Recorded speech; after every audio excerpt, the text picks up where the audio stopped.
Hi folks, this is Jay. Hope you're okay today. It's good to see you. We're looking at this book, Answering Islam, and it's by Norman L. Geisler Abdul Salib, and there's actually a website that you can go to called Answering Islam.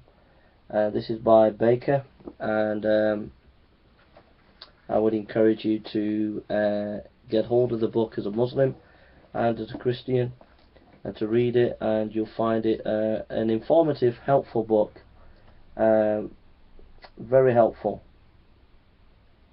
Josh McDowell says, this book is a must for everyone concerned about defending the Christian faith. Dr. Geisler and his author, a former Muslim, are given one of the most comprehensive expositions and most complete evaluation of Islam in print. Ronald Nash, Reformed Theological Seminary. The Muslim presence in the United States continues to grow. It is important that we have a clearly written and fairly presented statement of what Muslims believe and how we as Christians may present the claims of Christ to them in a persuasive and loving way.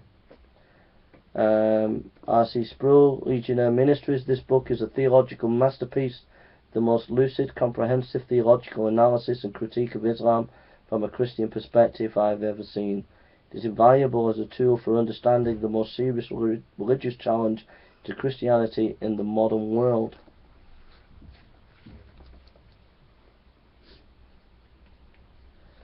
So we're looking at the Quran, part 8. Even if the present Quran was perfect word-for-word copy of the original as given by Muhammad, it would not prove the original was inspired of God. All it would demonstrate is that today's Quran is a carbon copy of whatever Muhammad said. It would say or prove nothing about the truth of what he said. The Muslim claim that they have the true religion because they have the only perfectly copied holy book is a logical fallacy, as someone claiming it is better to have a perfect printing of a counterfeit $1,000 bill than a slightly imperfect printing of a genuine one. The crucial question which Muslim apologists beg by this argument is whether the original is God's word, not whether they possess a perfect copy of it. Prophecies in the Quran. Does the Quran contain predictive prophecies that prove its divine origin? Few outside the Muslim camp are convinced that there are really any usual predictions made in the Quran.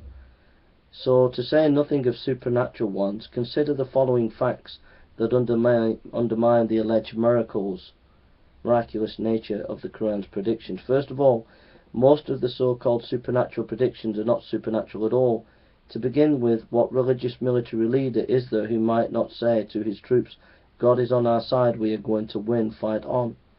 Further, remembering that Muhammad is known as the prophet of the sword, with the greatest number of conversions coming after he had forsaken the peaceful but relatively unsuccessful means of spreading his message, it should be no surprise that he would predict victory. Also, considering the zeal of Muslim forces who would promise paradise for their efforts in Surah 22 verse 58, it is not surprised that they were so often victorious. Finally, it is little wonder why so many submitted, considering Muhammad commanded that the punishment of those who wage war against God and his apostle and strive with might is execution or crucifixion, or the cutting off of hands and feet for opposite sides, or exile from the land, Surah 5:36.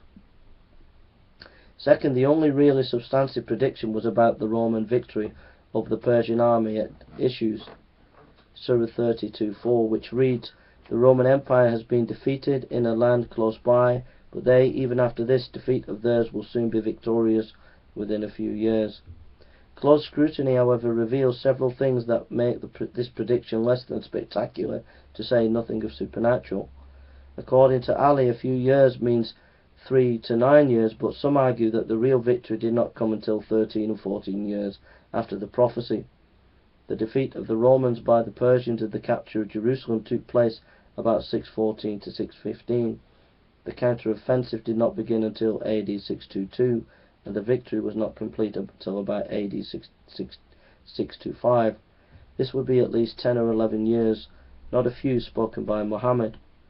Uthman edition of the Quran had no vowel points, and they were not added until much later. Hence, In this prophecy, the word Sayagalbuna, they shall defeat, could have been rendered with the change of two vowels, they shall be defeated.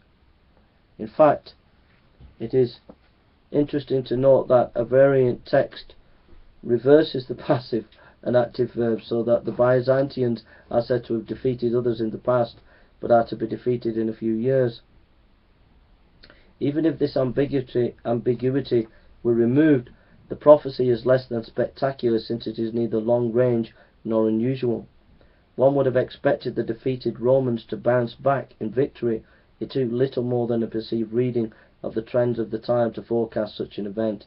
At best, it could have been a good guess. In any event, there appears to be no sufficient grounds, providing it is supernatural. Finally, the only other alleged prophecy worth mentioning is found in 89:2, Surah 89:2. By the nights twice 5 is taken by some to be a prediction of the 10 years of persecution early in Muslim experience. But this is far-fetched interpretation. Even the great Muslim scholar and translator of the Quran, Abdullah Yusuf Ali, admitted that by the 10 nights are usually understood the first 10 nights of Zul Hajj, the sacred seasons of pilgrimage. In any event, there is certainly no clear prediction of anything that would have been evident to an intelligent observer in advance of the event. Its very usage as a predictive prophecy by Muslim scholars shows how desperate they are to find something supernatural to support the Quran.